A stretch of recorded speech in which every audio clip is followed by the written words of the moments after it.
Oke, selamat siang. Assalamualaikum warahmatullahi wabarakatuh. Berjumpa kembali dengan Mas Bro Tegal yang untuk siang kali ini saya akan memberikan info-info yang serius untuk kalian semua.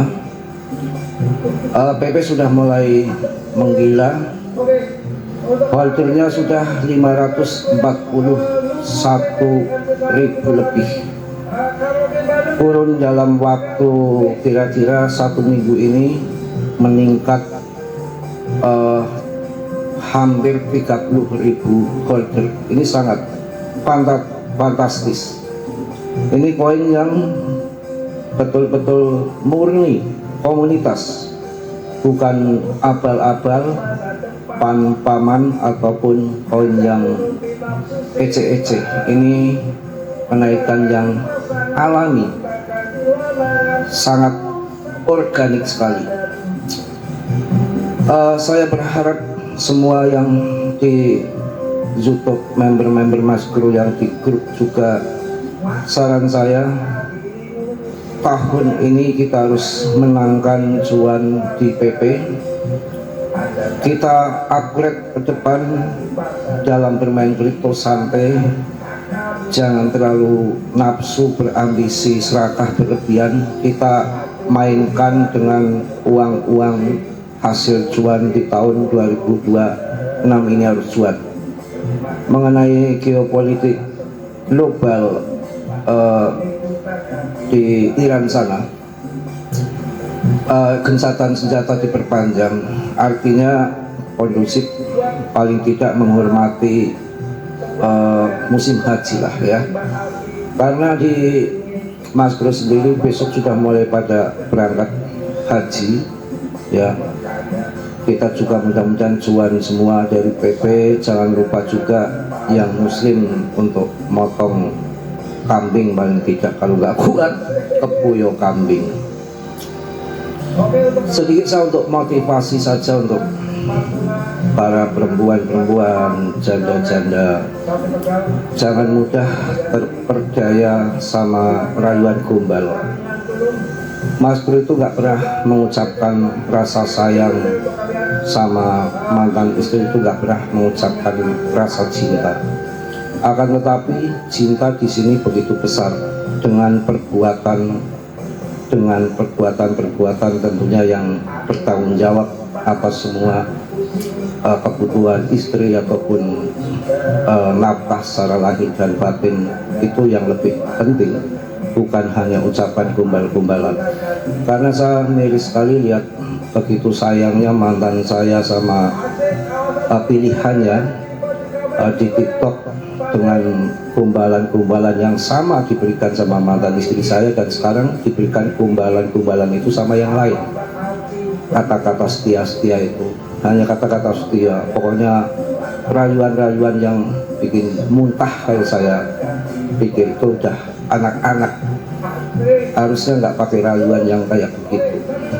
Hanya ucapan belaka tapi faktanya nggak ada. Jadi cinta itu bukan di ucapan tapi di hati, itu menurut saya ya. Jadi cinta-cintaan saya dibawa untuk ke sana, yang harusnya saya udah nggak mikir itu, tapi saya sekarang dibawa untuk kayak anak muda kembali, edan ya, males. Oke, saya akan lanjut dengan holder PP yang meningkat di 541.000. Tadi saya cek di Interscan di RC 541.000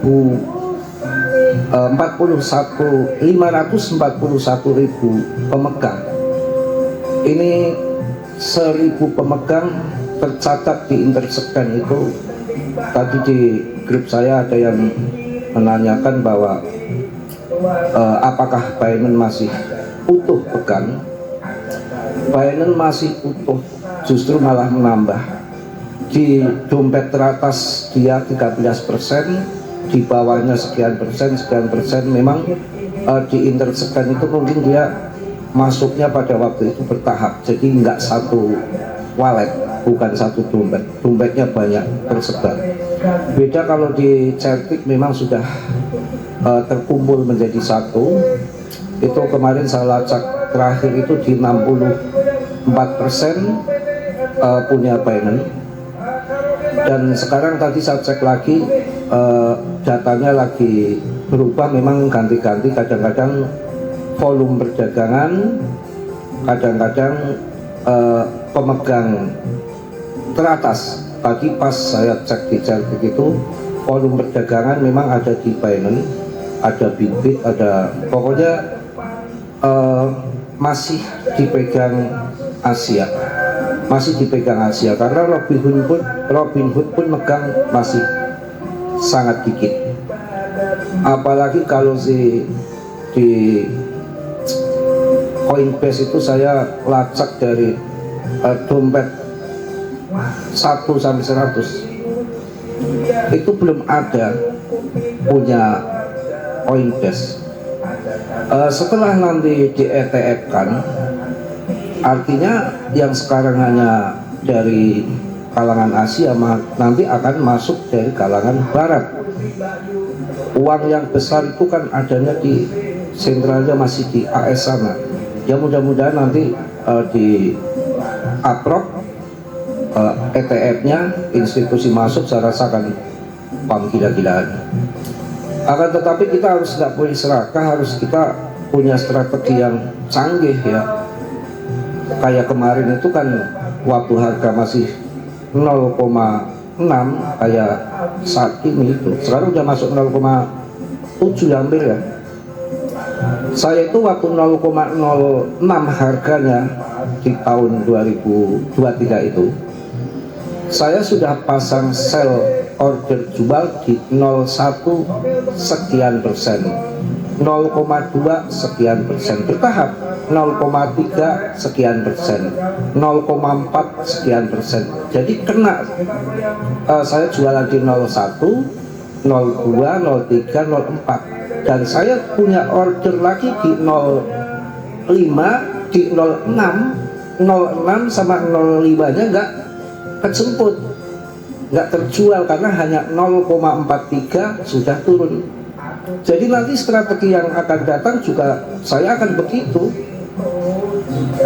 Jadi nanti saya akan pasang order dari sekarang 0,2 saya sudah jualan, kan masuk sekarang toh 0,06, kalau 0,2 saya sudah jualan sekian persen, 0,3 saya akan order sell sekian persen, 0,4 sekian persen, dikit-dikit.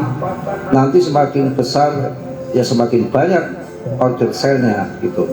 Ya mudah-mudahan kalau betul-betul di ETF kan, itu pandangan pribadi saya, RP1 itu akan sangat mudah, akan sangat mudah untuk RP1. Mudah-mudahan di ETF kan, karena dari SEC sendiri sudah nggak serumit dulu, sudah ramah kripto dengan orang-orang yang memang dipegang sama Trump. Kemudian di 15 Mei ada event besar, sejarah besar pergantian dari Fed. Jerome Powell sudah pensiun ya. Kemudian Parity aset ini sudah positif, mengarah positif, karena kemarin dari SEC sama dengan lembaga yang lain sudah kesepakatan, kewenangannya itu sudah dibagi-bagi, sudah kesepakatan, dan ada 16 aset yang disahkan kemarin oleh sekuritas itu sebagai aset komoditas. Ada BTC, kemudian Solana, XRP, dan yang lain-lain.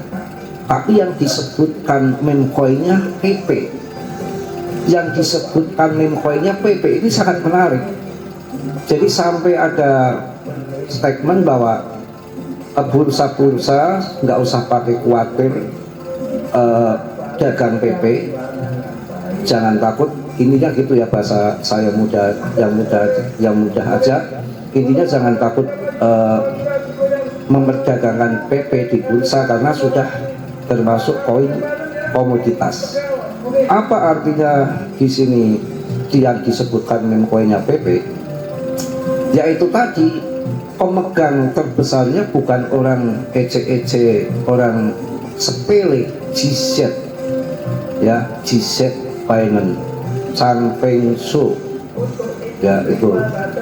Jadi kemudian sedangkan si ketua SEC sekarang orang-orang pilihan Trump, bahwa si GZ ada kerjasama USD 1 stablecoin bersama Trump, ya jelaslah yang disebutkan yang punya rekan bisnisnya ya tentunya punya GZ yang memang dipegang PP, dan holdernya betul-betul meningkat. Jadi saya tambah muatan terus, tapi saya nggak serakah. 0,2 itu kan sudah tinggi kenaikan. Saya amankan modal nanti separuh, dan kemudian di tahun depan kita harus dengan modal-modal yang dari hasil cuan. Saat bear market nanti kan kita harus masuknya PTC, nggak ETH, nggak BNB, nggak Solana, tendang semua. Fokus di satu titik untuk kita ke PTC. Setelah PTC cuan tinggi, PP turun lagi, masuk lagi sampai naik lagi, main di BTC terus.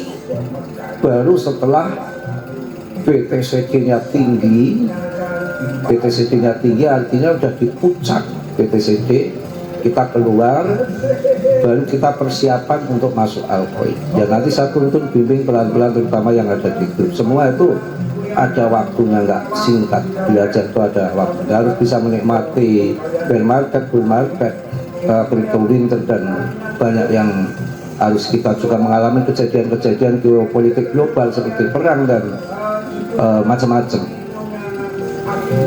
Ya itu mungkin yang saya sampaikan di siang hari ini dengan semangat. Rankingnya sudah 44 kembali dengan kapitalisasi sudah mendekati 28 triliun. Market cap-nya masih tergolong kecil. Kita coba akan melihat koin-koin yang lain yang pasokannya masih banyak. Oke, saya juga akan memberikan info porto saya. Saya pegang banyak Polygon. Saya pegang banyak Polygon yang belum terbang tinggi, memang harganya terkapar.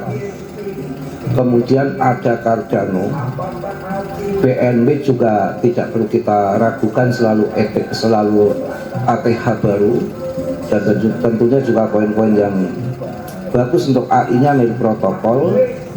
Berbasis DEX ada Aster, Uniswap, PancakeSwap, punya Solana, Jupiter. Ya, banyak nanti pusing kalian bisa cek sendiri harga yang belum naik tinggi di top CMC 1 sampai 50. Fundament itu penting, cari yang holdernya banyak, supply-nya sudah beredar banyak, yang gap-nya juga rekam jejaknya itu bagus, nggak ngasal ya. Mungkin itu yang saya sampaikan, mohon maaf yang sebesar-besarnya. Kita tadi juga di TATA BTCD sudah saya infokan, saya sekarang pakai langsung begini. Saya selalu yakin dan konsisten, 3 tahun lebih saya membahas PP, nggak berhenti-berhenti. Kalau yang lain membahas kan ketika lagi terbang saja, kalau saya enggak. Itulah cinta saya sama PP dan cinta sejati saya sama mantan istri. Jadi Mas Bro itu nggak banyak mengungkapkan rasa cinta, rasa sayang, enggak, tapi hati cintanya itu begitu besar. Itulah saya, bukan hanya ucapan. Kalau ucapan itu hanya bisa berbohong ya. Ya itulah seputar kehidupan saya di sini, terbuka semua. Saya itu memang nggak bisa tertutup orangnya, selalu welcome.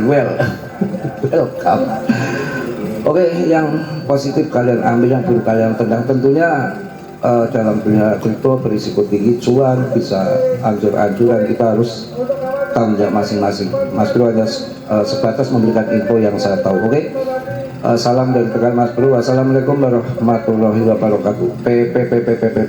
Jos.